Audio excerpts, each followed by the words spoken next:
త్యాగం చేస్తే అంత మంచిది. మనం ఈ పద్యంలో చెప్పుకున్న వాళ్ళందరూ త్యాగమూర్తులే.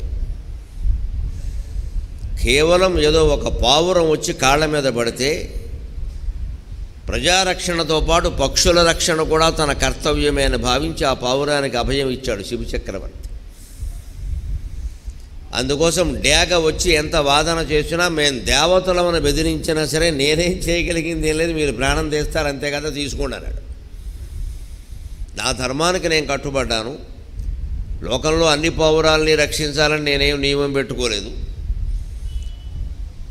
మీకు దొరికిన పావురాన్ని నేనేం లాక్కోలేదు, నువ్వేదో ఓ పావురం వెనకాల పడ్డావు, అది వచ్చి నా కాళ్ళ మీద పడింది. క్షతాత్రాయితే ఇది క్షత్రియ అన్నారు, రక్షతే ఇది రాజా అన్నారు. రక్షతే ఇది రాజా, రక్షించాలి. రాజు అంటే రక్షించేవాడు, తమ సామ్రాజ్యంలో ఉండే అన్ని జీవుల్ని రక్షించాలి, కేవలం మానవులు కాదు. మానవుల సంక్షేమం ఒక్కటే ప్రజా సంక్షేమం అనకూడదు. అసలు ప్రజా సంక్షేమం అనే మాట కంటే సర్వజీవ సంక్షేమం అనే మాట చాలా గొప్పది. అది పాలించే రాజు బాధ్యత. రాష్ట్ర ప్రభుత్వమైనా కేంద్ర ప్రభుత్వమైనా కూడా సర్వజీవ బాధ్యత. భారతదేశం అంటే కేవలం మనుషులు మాత్రమే కాదు, దేశంలో ఉండే అన్ని జీవులును. ఫలానా జీవుల సంఖ్య తగ్గిపోతుంది అంటే వాటిని పెంచేటువంటి ప్రయత్నం చేయవలసిందే. ఎందుకంటే మానవుల సంక్షేమంలో వాటి సంక్షేమం కూడా చాలా ముఖ్యం. అవి లేకపోతే మనుషులు కూడా ఉండలేరు. అనేక రకాల జీవులు నశించడం వల్ల వ్యవసాయం ఎంత దెబ్బతింటుందో మనం చూస్తూనే ఉన్నాం. మనకు అడ్డంగా వచ్చాయని చెప్పేసి రకరకాలు చంపేస్తూ ఉంటాం వాటిని. అవన్నీ అలా చేయడానికి వీల్లేదండి. అందుకే ధర్మశాస్త్రం ఏం చెబుతుంది, హింసల మధ్యలో భేదాన్ని గురించి అంటే, పాము కప్పను పట్టుకుంది, కప్ప అరుపు నీకు వినపడింది, మంచిది, ఓ రాయి, అంతే, అంతవరకే నీ పని. అంతేగాని ఆ కప్ప విడుదల కాగానే నీకేసి ఏదో కృతజ్ఞతతో చూసినట్టుగా నీకే అనిపించి నీ కప్ప సంరక్షగాను బిరుదివ్వమని అడగకూడదు ఎవరిని. అలాగని రోజు చేసే పని మానేసి, చదువుకోవడం మానేసి, ఉద్యోగం చేయడం మానేసి, సంచి నిండా రాళ్ళు వేసుకుని ఎక్కడెక్కడ పాములు కప్పలు కనపడతా కదా అని రాళ్ళు వేయకూడదు. అది తప్పు అని చెప్పారు. ఎందుకంటే పాము ఆహారాన్ని జరగొట్టావు నువ్వు. నీకంటే 5 స్టార్ హోటల్లో ఆహారం ఉంది, పాముకేముంది, కప్ప తప్ప ఎలక తప్ప, నువ్వెవడు దాన్ని జరగొట్టడానికి. మరి అరిచిన కప్పని ఎందుకు రక్షించారు అంటే, నువ్వు మనిషివి కాబట్టి, నీ సాటిదే దాని ప్రాణం కూడా కాబట్టి, నీకు వినపడింది కాబట్టి, అంతవరకే ధర్మం. అది కూడా ఓ రాయేయడం వరకే. పాముని చంపకూడదండి, కప్పను పట్టుకున్న పాముని చంపకూడదండి, దాని ఆహారం అది. మనం అన్నం తింటుంటే మనం నరికితే ఎలా ఉంటుంది, అది అంతే. నోటికాడ కూడు లాక్కోవడమే. కానీ మనం మనుషులం, అది పాము, దానికి ఇంకో ఆహారం దొరికే అవకాశం ఉంది, కప్పకి ఇంకో ప్రాణం వచ్చే అవకాశం లేదు. బెనిఫిట్ ఆఫ్ డౌట్ అంటారు దీనిలా న్యాయశాస్త్రంలో. పాముకి ఇంకో కప్ప దొరికే అవకాశం ఉంది, కప్పకి ఇంకో ప్రాణం ఉండదు కదా. ఇదే న్యాయాన్ని శివ చక్రవర్తి చెప్పి, నీకు ఈ పావురం కాకపోతే ఇంకో పావురం దొరుకుతుందయా, నా కాళ్ళ మీద పడి ఆశ్రయించిన తర్వాత నేను రక్షించాలి కదా, నాకు కావలసింది మాంసం అండి, ఆ ఏర్పాటు చేయండి అన్నాడు. రాజు తలుచుకుంటే కొదవాడిని దేశంలో ఎవరినైనా పిలిచి ఇచ్చేయిచ్చామా, ఏ మాంసమైనా ఇవ్వచ్చమా ఆయన అన్నాడు. ఈ జీవిని రక్షించడం కోసం ఇంకో జీవిని చంపాల్సినటువంటి కర్మ నాకు రాకూడదు, అదేదో నేనే చేస్తాను త్యాగమని తన ఒంట్లోంచి మాంసం కోసి పావురం ఎత్తు మాంసాన్ని సమర్పించడానికి సిద్ధపడిన త్యాగమూర్తుల చరిత్ర నా దేశ చరిత్ర. ఒక పావురాన్ని కాపాడడానికి ఎంత తాపత్రయపడ్డారు అంటే, ప్రజారక్షణ కోసం పాలకులు ఎంత తాపత్రయపడాలో గ్రహింతురుగాక. ఇది ఈ దేశ చరిత్ర. అంతిమంగా ఇదంతా ఎందుకు, కొల్లాయి గుడ్డ కట్టుకున్న పెద్ద మనిషి నిన్నగాక మొన్న పుట్టి ఇంకా ఆయన సమాధి స్థితి చెంది 100 ఏళ్ళు కూడా కానటువంటి పరిస్థితిలో ఉన్న మహాత్మా గాంధీ ఎంత త్యాగం చేశాడో అందరికీ తెలుసు. సగం గుడ్డ కట్టుకున్నటువంటి ఆయన మొత్తం బ్రిటిష్ సామ్రాజ్యాన్ని గడగడలాడించాడు, అది కూడా అహింసాయుత ఆయుధం ద్వారా. ఆశ్చర్యకరం కదా. ఈ దేశంలో పుట్టకపోతే ఆయనకి ఆ లక్షణం వచ్చేదా? ఆయన స్పష్టంగా చెప్పాడు, నేను హిందూ దేశంలో పుట్టడం వల్ల, ఉపనిషత్తులు చదవడం వల్ల మాత్రమే దీన్ని అనుసరించగలుగుతున్నాను అని స్పష్టంగా చెప్పాడు ఆయన. అలాంటి త్యాగమూర్తులు పుట్టిన దేశం. ఇంకో మాట కూడా మనం చారుచర్య గురించి చెప్పుకుంటున్నాం కాబట్టి చెప్పుకోవాలి. ఎంతటి వాళ్ళైనా కర్మఫలాన్ని అనుభవించాల్సిందే. ఆది విష్ణువు అనుభవించాడు, మనం పెద్ద లెక్క కాదు. రామావతారంలో రాముడు అనుభవించినటువంటి కొన్ని కష్టాలకి కారణం ఆయన విష్ణువుగా ఉన్నప్పుడు చేసిన పనులు. అవి తప్పు పనులు అని చెప్పడానికి మనం సరిపోం. ఆ పరిస్థితిని బట్టి అలా చేయాల్సి వచ్చింది. లోకంలో కొన్ని పనులు ఎలా ఉంటాయంటే, తప్పది కానీ తప్పదది. ఆ తప్పదది అయినటువంటి తప్పును చేసినా తప్పు కాదు, దానికి శిక్ష ఉన్నా తక్కువ ఉంటుంది, భరించాల్సి వస్తుంది, తప్పదది. ఇంకా ఆ పరిస్థితుల్లో అంతకంటే దారి లేదు. అందుకే ఎప్పుడు ధర్మాధర్మాలని పరిస్థితులు నిర్ణయిస్తాయి, శాస్త్రాలు నిర్ణయించవు. శాస్త్రాలు ఉంటాయి మార్గదర్శకంగా. ఈ శాస్త్రం అక్కడ అన్వయిస్తుందా లేదా అనేది మనిషి విచక్షణ ద్వారానే తెలుసుకోవాలి. ఎన్ని శాస్త్రాలు చదివినా సరే గుడ్డెత్తు చెరువు పడినట్టు పుస్తకంలో ఉన్నట్టు చేసుకుంటూ వెళ్ళిపోకూడదు.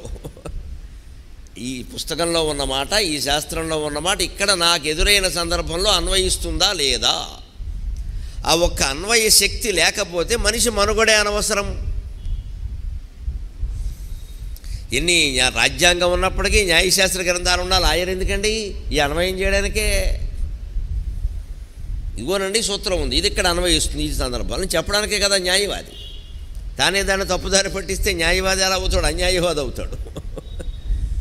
అందుకని ఇక్కడ మనం సూక్ష్మంగా ఆలోచించాలి. ఆది విష్ణువునైన అవతారం ఎత్తించి కర్మఫలముసంగు కర్మభూమి.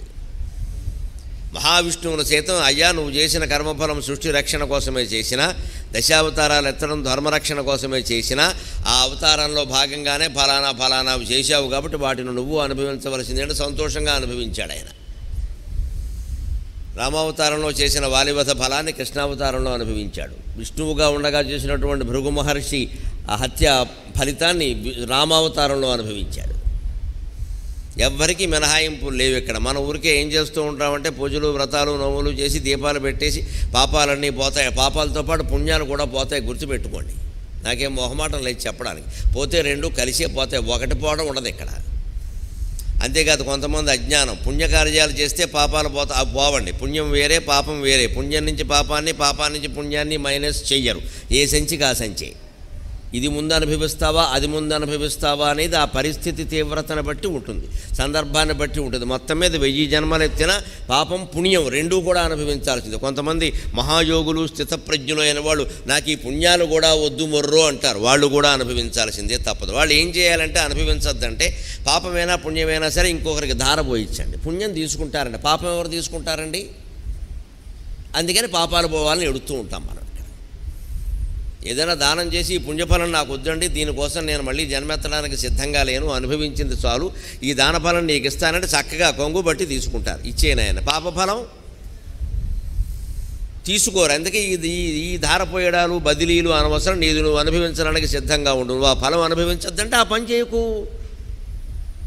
ఆ ఫలం అనుభవించద్దు అంటే మినప సున్నుండ ఒకటి తింటే పర్వాలేదు, 6 సున్నుండలు తినేసి కడుపు నొప్పి మాత్రం నాకు రావద్దంటే ఎవరికి వస్తుంది? అమ్మిన వాడికి వస్తుందా? నీకే వస్తుంది. తినదు నువ్వు కదా, అమ్మిన వాడికి డబ్బులు వస్తాయి, మనకి నొప్పి వస్తుంది. తేడా ఎక్కడొచ్చింది? అమ్మడము తప్పు కాదు, తినడము తప్పు కాదు. ఒకటి తినే చోట 6 తినడం తప్పు. అదే 6 రోజుల్లో 6 తింటే రాదు. మినప తింటే శుభ్రంగా నీళ్లు తాగాలి, శుభ్రంగా 1 లీటర్ నీళ్లు తాగాలి. నెమ్మదిగా 2 గ్లాసులు చొప్పున తాగితే నువ్వు దాహం వేస్తుంది. ఎలాగో ఆ దాహం నీళ్లు తాగితే అరిగిపోతుంది. మనం తాగమండి, కూర్చుంటాం ఇక్కడ, కడుపు నొప్పి వచ్చింది అంటాం. పైగా చేసిన దాంట్లో తేడా ఉంది, ఎందులో తేడా లేదు, నీ ప్రవర్తనలో తేడా ఉంది. తినచ్చు, హాయిగా తినచ్చు, కానీ దానికి తీసుకునే చర్య తీసుకోవాలి. ఇలాంటి దేశం అయ్యుండి అంతిమంగా నిన్ను నువ్వు ఎరుగుమా, నేనెవరనే ప్రశ్నకి సమాధానం తెలుసుకోవడమే మానవ జీవితానికి అంతిమ లక్ష్యం అని మన సంస్కృతి చెబుతోంది. ఆ ఒక్క ఆత్మజ్ఞానం అనేది పొందకపోతే ఎన్ని రకాల జ్ఞానం పొందినా ఒక్కటే. ఈ పొందినటువంటి భౌతిక జ్ఞానాన్నంతటినీ విజ్ఞానం అంటారు, ఆత్మజ్ఞానాన్ని జ్ఞానం అంటారు. భగవద్గీతలో 7వ అధ్యాయాన్ని విజ్ఞాన యోగం అంటారు. అప్పుడు సృష్టిక్రమం అంతా వర్ణిస్తాడు. అందులో 4వ అధ్యాయాన్ని జ్ఞానయోగం అంటారు. అక్కడ సృష్టికి అతీతమైన యోగి మనస్తత్వాన్ని వర్ణిస్తారు. ఈ భౌతిక సృష్టి గురించిన పరిజ్ఞానం ఎంత పొందినప్పటికీ ఆత్మజ్ఞానం పొందకపోతే ఇదంతా మనకి బంధమైపోతుంది. అంతేకాదు కొంతమంది దాన ధర్మాలు చేస్తారు. చారుచర్యలోకి ప్రవేశిస్తూ ఉపోద్ఘాతంగా 2వ రోజు ప్రసంగంలో ఉపోద్ఘాతంగా ఒక మాట చెబుతున్నా. దాన ధర్మాలు చేస్తారు, పాపం వాళ్ళకి అది అలవాటైపోయింది, చేయకుండా ఉండలేరు. కానీ అటువంటి వాళ్ళ ఆస్తులు నిలబడ్డాయా, వాళ్ళకేమి ఇబ్బంది లేదు కదా అని అడిగేవాడే ఆలోచించాలి. మనకు కొన్ని నమ్మకాలు ఉంటాయి. ఏదో ఈ ఊళ్ళో ఏమొచ్చినా ముందు ఆయన ఇంటికి వెళ్ళి అడగడం అలవాటు, మంచిది, ఆయన పాపరైపోకూడదు, అది కూడా ఆలోచించాలి కాస్త.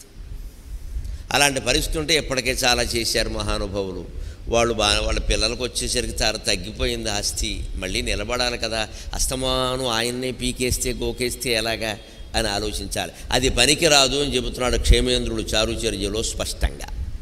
ఎవరిని దాన ధర్మాల కోసం ఎక్కువగా పీడించద్దు, పీడిస్తే వాడు ఒళ్ళు మండి ఏం చేస్తాడో తెలియదు అన్నాడు. దానికి మంచి ఉదాహరణ చెప్పాడు. నా అత్యర్థం అర్ధార్థనయా ధీమానుద్వేజయేజ్జనం, నా అత్యర్థం అర్ధార్థనయా ధీమానుద్వేజయేజ్జనం, అబ్ధిర్దత్తాశ్వరత్నశ్రేహి అబ్ధిర్దత్తాశ్వరత్నశ్రేహి మధ్యమానో అసృజద్విషం మధ్యమానో అసృజద్విషం.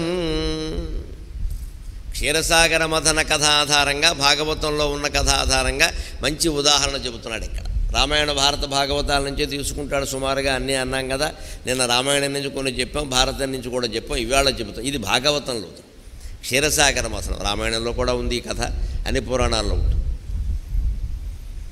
ఎప్పుడైనా సరే మనం దానం కోసం ఒక మనిషి దగ్గరికి వెళ్ళినప్పుడు ముందు ఆయనకు ఉందా లేదా, ఎందుకంటే కొంతమంది దానం వ్యసనం అయిపోతున్నాడు, కొంతమందికి సాత్విక అహంకారం అంటారు దీన్ని. ఇది గొప్ప విషయం అనుకోకండి, సాత్విక అహంకారం అంటారు. ఏదో మనకు వచ్చినవో మనకు అవసరం లేనివో దానం ఇవ్వడం వేరే విషయం. ఇంట్లోంచి తవ్వి ఇస్తున్నాం, ఆస్తిపాస్తులు ఖర్చు పెట్టి చేస్తున్నామంటే ఆలోచించాలి. ఇప్పుడు అంత మహానుభావులు ఎవరు లేరనుకోండి, ఇప్పుడు చెప్పక్కర్లేదు నిజానికి ఈ మాట. కానీ కార్యకర్తలు కొంతమంది ఎలా ఉంటారు అంటే ఏదో తలపెట్టగానే ఆయనే ఆయనే ఆయనే అనుకుంటే, ముఖ్యంగా మా రచయితలతో ఉంటుంది ఇబ్బంది. పుస్తకాలు అచ్చు వేయడం కనుక మొదలు పెడితే ఈ రచయిత ప్రతిసారి ఆయన దగ్గరికే వెళ్ళిపోతాడు. మీరే వేయించాలని మీ బొమ్మ మీ ఆవిడ బొమ్మ ఇచ్చండి, ముందు పేజీలో వేస్తానండి. ఈ మనిషికి ఈ వ్యామోహం కొద్దీ ఆ బొమ్మ వేస్తాడు కదా అని ₹1,00,000 ఇస్తాడు. ఈ పుస్తకం ఎవడూ కొనడు, ఎందుకంటే ఈ రాసిన రచయిత ఎటువంటి వాడంటే వాళ్ళ ఆవిడ కూడా ఆ పుస్తకం చదవదు. బయట వాళ్ళు ఎందుకు చదువుతారు? ఆవిడ ఏం అడుగుతుంది, పుస్తకాలు వేసారు ఏమైనా వచ్చాయా, డబ్బులు వచ్చాయా అంటుంది. లేకుండా అటక మీద పుస్తకాలన్నీ కట్టకట్ట పెడితే యథవసంత పుస్తకాలు తీస్తే 4 గిన్నెలైనా పెట్టుకోవచ్చు. షోకేసుల్లో పెడితే పుస్తకాలు ఎవరి కోసం ఉపయోగం ఉండి, ఎప్పుడు పుస్తకం తీసుకున్నాము అంటే అది ఉచితంగా వచ్చినా కొన్నా సరే ఒకటే లెక్క. నేను చేసి మీకు చెబుతున్నా, మీరు చదివితే చదవాలి, లేకపోతే ఎవరికైనా ఇచ్చేయాలి. ఊరికే ఇంట్లో స్టాక్ పెట్టుకోద్దండి ఇవన్నీ. ఇలాగ బాగా పేర్చేసి ఎప్పుడో సత్యముందు చదువుతాం, సత్యముందు చదువుతావు నువ్వు తల్లి, ఎప్పటికే కళ్ళజోడు వచ్చింది, ఏం చదువుతావు? మనకు చదివే అవకాశం లేదు, కుదరదంటే ఇచ్చేస్తే ఇంకోటి ఏం చదువుకుంటాడు, ఎవడో ఒకడికి వెళ్ళిపోతుంది. అది ఖచ్చితంగా దైవ సంకల్పం ఎలా ఉంటుందంటే ఏ వస్తువు ఎవరికి చేరాలో వారికి చేరుతుందండి. మనం చెత్తపుట్లో పడేసినా సరే ఎవరికి చేరాలో వారికి చేరుతుంది. మనం ఏమంటాం, ఇది దేవుడి పుస్తకం, ఇది దేవుడి పుస్తకం, అన్ని దేవుడి పుస్తకాలు ఇంట్లోనే ఉన్నాయి. మన బుద్ధి దెయ్యంలాగే ఉంది, ఎందుకంటే మనం చదివితే కదా. పైగా సెంటిమెంటు ఎవరికి ఇవ్వకూడదు, ఎక్కడ పెట్టకూడదు, దాన్ని ఎక్కడో చోట పవిత్రమైన చోట పెట్టి బూజు పట్టేలా చేస్తుంది. దాన్ని మళ్ళీ తీయకూడదు. అమ్మో మంగళవారం తప్పితే తీయకూడదు, బూజు పట్టిందమ్మా. మంగళవారం అంటే ఏం చేయమంటావు? పుస్తకానికి దేవుడు పుస్తకం దయ్యం పుస్తకం ఏంటండి? పుస్తకం అన్నాక ఏదైనా పేపరే. అసలు వస్తువు ఉపయోగం ఏమిటి? ఉపయోగం లేనప్పుడు దాన్ని తీసి ఇక్కడ 2 సీసాలు పెట్టారు చూసుకోండి, ఒకటి తీసేసారు, నాకు అవసరం లేదు. ఇది అందులో పడితే ఏమవుతుంది, ఈయనకి మొత్తం తాగడమే పని అంటారు. ఏం తాగుతున్నావో వాళ్ళకి తెలియదు, అందుకే తీసేసాను. మొహమాటం వెళ్ళలేదు అక్కడ. 16 సీసాలు గ్లాసులు పెట్టుకుంటే అసలు కంటే ఇది ఎక్కువైందంట. అవసరం లేదు, నాకు ఇది ఒకటే చాలు. నిన్న చూశారుగా, అంతే. ఎందుకు మనకు అవసరం లేనిది? అంచేతన ఎప్పుడు పుస్తకాలు ఇటువంటి సాత్విక అహంకారం, చదివేసరికి జ్ఞానాహంకారం. దానం ఇవ్వడం వల్ల నేనే దానం ఇచ్చా, నేనే ఊళ్ళు గోళ్ళు కట్టించా, నేనే భవనాలన్నీ నేనే కట్టించా, ఎవరైనా సరే మా ఇంటికి రాకుండా ఏం పుచ్చుకోకుండా అన్నిట్లో నా చెయ్యి ఉండాల్సిందే అనుకోకుండా ఈ వ్యక్తికి అహంకారం పెరుగుతోందండి. ఇది సాత్విక అహంకారం. సరిగ్గా వామన చరిత్రలో బలిచక్రవర్తికి ఉన్నది అదే అహంకారం. నేనే మహారాజ్యాన్ని పాలిస్తున్నా, నేను ఏదైనా ఇవ్వగలను, నన్ను 3 అడుగులు నేల అడుగుతావేమిటాయా? నీకు భూమండలం కావాలా, ఏనుగులు కావాలా, గుర్రాలు కావాలా, అమ్మాయిలు కావాలా? బుద్ధి ఉందా ఈ మనిషికి? రాజ్య పరిపాలన చేస్తున్నాడు ఆయన. ప్రజల పట్ల జాలిపడాలండి ఇటువంటి రాజు ఉన్నందుకు. 7 ఏళ్ల బ్రాహ్మణ బాలుడు వచ్చి నాకు ఏదైనా దానం వేయవయ్యా అంటే ఏనుగులు కావాలా, గుర్రాలు కావాలా, అమ్మాయిలు కావాలా అని అడుగుతాడా? అసలు ఈయనకు ఆలోచన ఉందా? ఏనుగు దొక్కితే వాడు బతుకుతాడా? గుర్రం మీద ఎక్కితే వాడు ఉంటాడా? అమ్మాయి వాడి దగ్గరికి వెడితే వాడికి చదువు వస్తుందా? బ్రహ్మచారికి అమ్మాయిలు కావాలని అడుగుతావా? కరులో కాంచనమో నికేతనములో గ్రామంబులో భూములో హరులో రత్నములో తరుణీమణులో అన్నీ అడిగాడండి. కన్యలో అని అడిగాడు. ఏం చేసుకుంటాడండి బ్రహ్మచారి కన్యల్ని? అంటే విద్యార్థిని జడగొడ్డమా? కావాలని చేయలేదు బలిచక్రవర్తి. లోపల అహంకారం ఉందే, నేను మహారాజుని, నన్ను 3 అడుగులు అడగడం ఏంటి? నువ్వు మహారాజుతో ఆయనకేమయ్యా? ఆయనకేదో మంచానికి నవ్వారు కావాలి, ఇచ్చేరాదా? ఆయనకి కావాల్సిందేదో ఇచ్చేరాదా? కొంతమంది అహంకారం ఎలా ఉంటుంది, నా అంతటి వాడిని మీరు ఎలా 1000 రూపాయలు అడగడం ఏంటండి, ఈయనకి ఏదో ఇంకా బాగా ఇటువంటి వాడి ఆస్తులే గోక్కుపోతాయి. అక్కడ గోక్కుపోయిందిగా మహావిష్ణువు పట్టుకెళ్ళి కింద పారేశాడు కూర. ఊరికే మహావిష్ణువు తొక్కుతాడండి. సృష్టి అంతా నాదే అయితే నువ్వెవరవయ్యా నేను ఇస్తానని చెబుతున్నా, ఏమిస్తావో ఇవ్వమన్నాడు. 3 అడుగులు నేల ఇమ్మన్నాడు. ఆ 3 అడుగుల నేల ఎందుకు అడిగాడు, సరిగ్గా మనం అన్నం కాళ్ళు జాపుకు పడుకుంటే 6 అడుగులు కావాలి, నిలబడితే 2 అడుగులు చాలు, కూర్చుని జపం చేస్తే 3 అడుగులు చాలు. మీరు లెక్క చూసుకోండి. మీకు పద్మాసనం వేసుకుని మీరు బాసిం పెట్టేసుకుని జపం చేస్తే 3 అడుగులు, 2.5 తక్కువ, 3.5 ఎక్కువ. సరిగ్గా లెక్క పెట్టి అడిగాడు మహావిష్ణువు. అంటే 3 అడుగుల నేలలో జపం చేస్తే నువ్వే ఈ సృష్టి మొత్తం ఏకమేవ అద్వితీయం బ్రహ్మ అని నీకు అర్థమవుతోంది కదా. ఎందుకు మానవ అనవసరంగా ఇన్ని స్థలాలు, ఇన్ని ఇళ్ళు, ఇన్ని పొలాలు సంపాదిస్తున్నావు, పిల్లలు కొట్టుకు సావడానికి తప్పితే దేనికైనా ఇది. ఈ సత్యాన్ని మనకి చెప్పడం కోసం మనం ఎంతసేపు ఏం చేస్తామంటే 100 కోట్లు సంపాదించిన వాళ్ళం కూడా తోడళ్ళతోనూ మేనళ్ళతోనూ పోల్చుకుంటాం, మహావిష్ణువుతో పోల్చుకోం మనం. మా వాడు సంపాదించాడే, సంపాదించకపోతే ఇంట్లో ఆడాళ్ళు ఊరుకోవట్లేదని అన్ని ఆడాళ్ళ మీద గెంటేస్తారు. నాకు అర్థం కాదు. ఆడాళ్ళకి ఎవరికి వైరాగ్యం లేకపోతే, భోగకాంక్షలు ఉంటే ఆధ్యాత్మిక ప్రవచనానికి ఆడవాళ్ళు ఎందుకు వస్తున్నారండి? తోసేయకండి. ఆడవాళ్ళకి జ్ఞాన వైరాగ్యాలు బాగా ఉన్నాయి. వాళ్ళు చెప్పినట్టు వినండి. తోసేయకండి ఊరికే. ఇంట్లో పెళ్ళాం పెట్టలేదో ఈయన ఇబ్బంది పెట్టేసినట్టు. 100 కోట్లు సంపాదిస్తాడు. ఎందుకంటే పెళ్ళాం పెట్టలను పోషించాడు. ఏ పెళ్ళాం పెట్టలను పోషించడానికి 100 కోట్లు అవసరం ఆయన? ఎంతమంది పెళ్ళాలు ఉన్నారు నీకు? 100 కోట్లు ఎందుకండి? తోసేయడం పక్క వాళ్ళ మీద. మన హృదయం ఏమిటో మనం ఆలోచించుకోవడం మానేసి. అందుకే ఈ సాత్విక అహంకారం పెరగకుండా ఉండాలంటే యాచకులు అర్ధులు కూడా జాగ్రత్తగా ఉండాలి. ఊరికే ఒకడినే పట్టుకుని చంపకన్నారు. దానికి ఉదాహరణ చెబుతున్నాడు. అవతలవాడు ఎంత గొప్పవాడైనా అత్యర్థం అర్ధార్థనయ ధీమాన్ ఉద్వేజయేత్ జనం. బుద్ధిమంతుడైన వాడవుడు ఒకడినే పట్టుకుని పీడించడు దానం కోసం.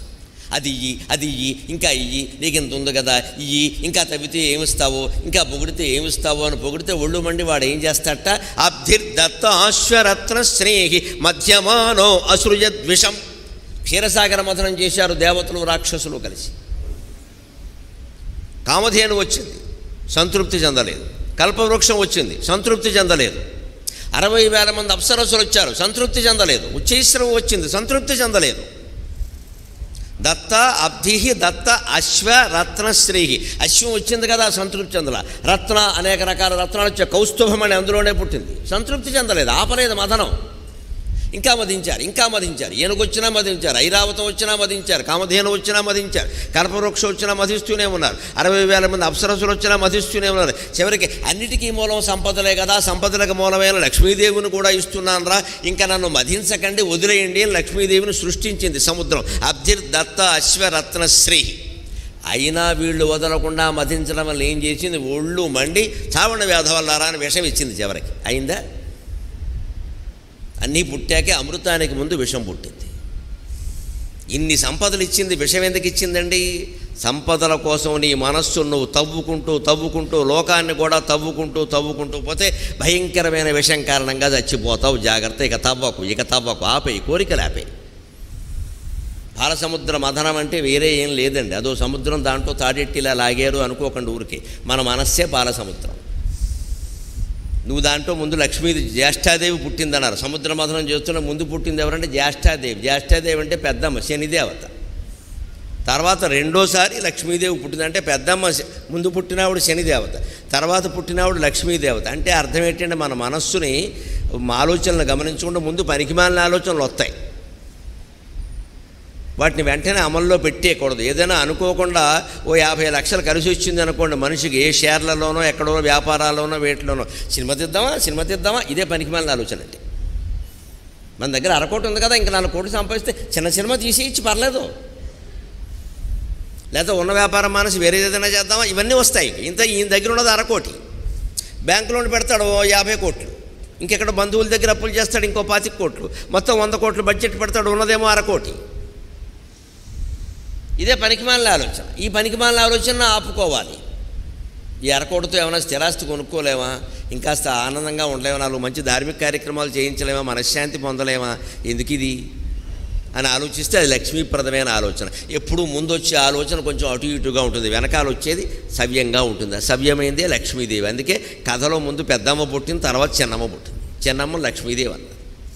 అంటే మనస్సులో ఏదైనా ఆలోచన కలిగినప్పుడు తొందరపడి అమలు చేసేకు. కొంతమంది ఎలా ఉంటారంటే నేను ఆగలేను, నేను ఏదైనా అనుకుంటే అయిపోవాలంటే పెద్దమ్మ వీళ్ళ నెత్తి మీద కూర్చుంది, పాపర అయిపోవడం ఖాయం. అనుకుంటే అయిపోవడం ఏంటమ్మా, అనుకున్నాక ఆగాలి, మధించాలి కోరికని. మనకు దగ్గర వాళ్ళకి చెప్పాలి, భార్యకో భర్తకో ఏమిటో ఇలా అనిపిస్తోంది ఏం చేయమంటారని. వాడు వద్దంటే మానయ్యాలి. అంతేగాని కొంతమంది భార్యలు భర్తలు కూడా ఎలా ఉంటారు అంటే వాళ్ళకి నచ్చే ఆలోచన చెప్పి చేస్తారు, నచ్చని ఆలోచన చెప్పకుండా చేస్తారు, మొత్తమే చేసేస్తారు. ఇంకెందుకు భార్యాభర్త అనుబంధం చెప్పాల్సిందే. మీకు ఎలాగో నచ్చదు కాబట్టి చెప్పకుండా చేశానంటే మునిగిపోతే చెప్పాలి, చర్చించాలి, వద్దంటే మానేయాలి. అది లేకుండా మనం స్వతంత్రించి అన్నీ చేసేద్దామంటే అయిపోతాడు ఖచ్చితంగా. అక్కడ జాగ్రత్తగా ఉండాలి. అందుకే నువ్వు అనవసరంగా దాతని యాచకుని చేయొద్దు. ఒకడినే పట్టుకుని పీడిస్తే ఒళ్ళు మండి విషం ఇస్తాడు సముద్రుడిలాగే.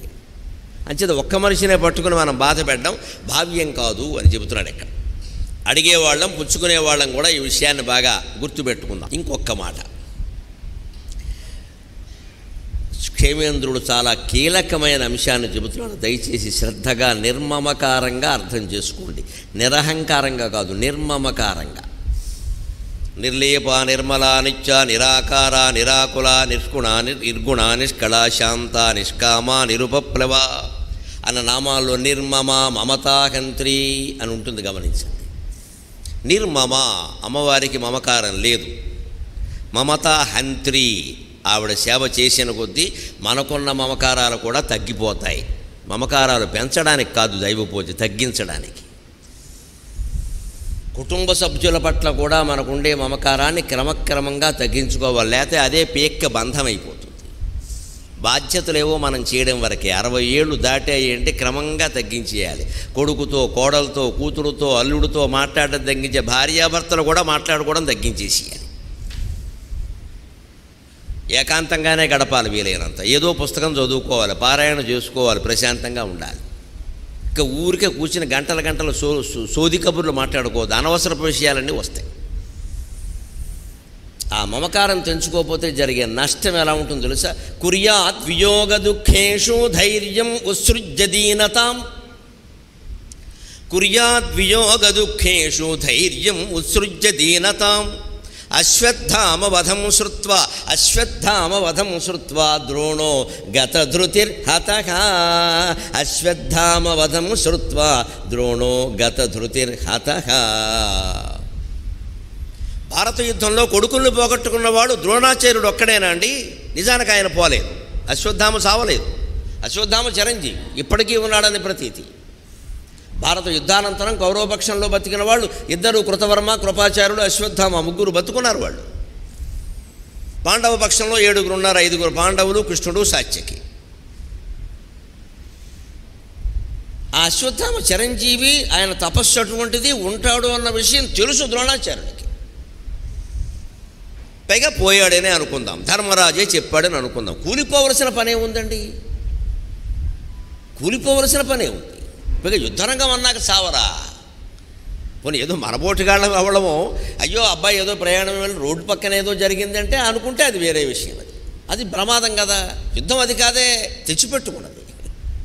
యుద్ధానికి వెళ్ళేటప్పుడే అయిపోతుంది అక్కడ. యుద్ధానికి వెడుతున్నాడు అంటే తిరిగి రాడనే అర్థం అక్కడ. పూర్వం రాజులు కొన్ని కృష్ణదేవరాయల సామ్రాజ్యంలో కొన్ని చోట్ల కనపడతాయండి, కత్తుల బోనులను ఉంటాయండి. వెళ్ళి చూడండి, హంపి అక్కడ వెళ్ళి కత్తుల బోనులు, పైకి ఇలా కత్తులు ఉంటాయండి, మొన భాగాలు పైకి తేలి ఉంటాయండి, కత్తి మొనలు పైకి తేలి ఉంటాయి. కత్తుల బోను చుట్టూ బాల్కనీలా ఉంటుందండి.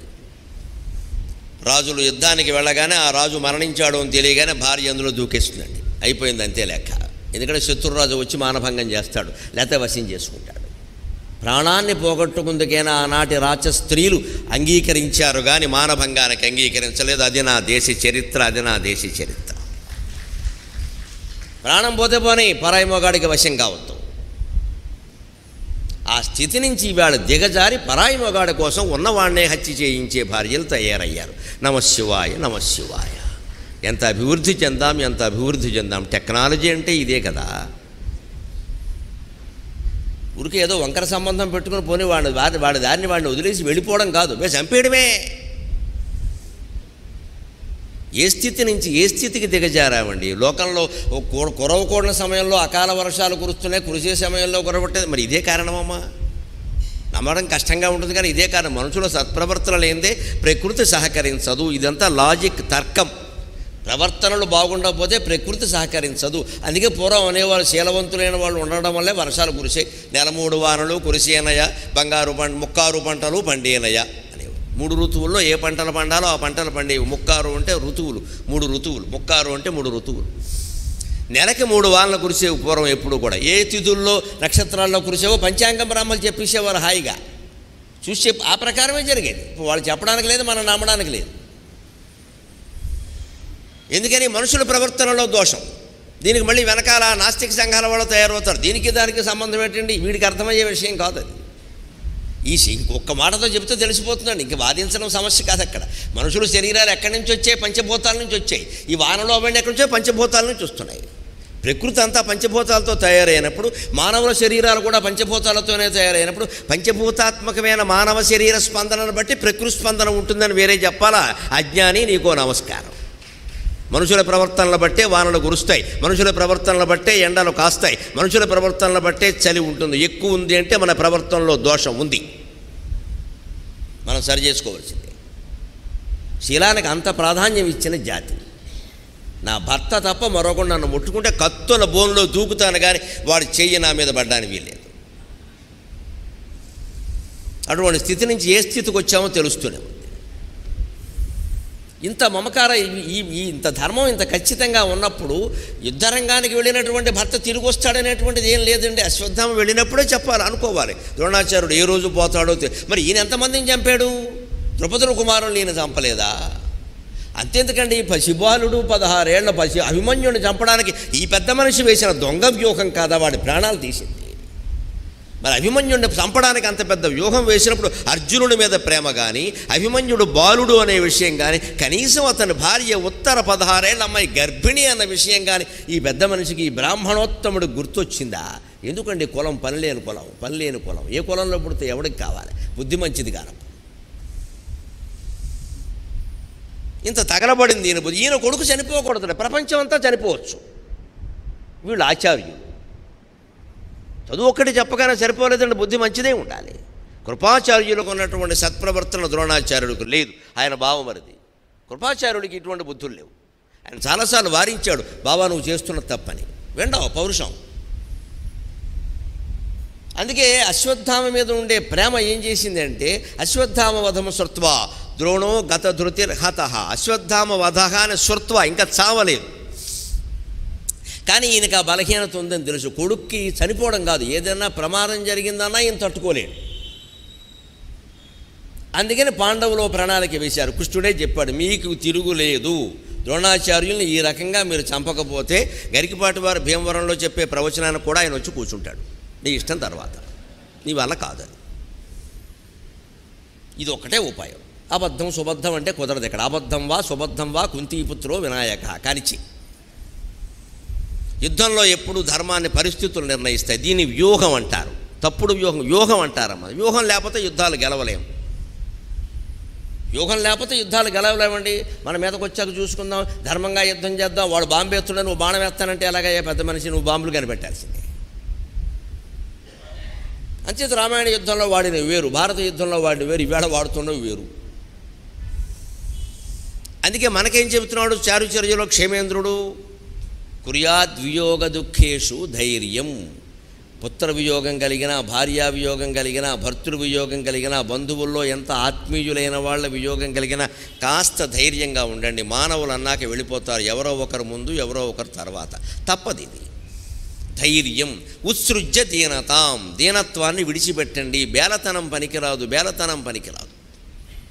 వీళ్ళు లేకపోతే నేను ఉండలేను, వీళ్ళు లేకపోతే నేను అంటే ఇది ఎలా సాధన చేయాలండి? ఈయన సాధన చెప్పడం నేను చెబుతా. వ్యాఖ్యానం అంటే అదే కదా. మొదటి నుంచే ఆ సంబంధాలు తగ్గించుకోవాలి.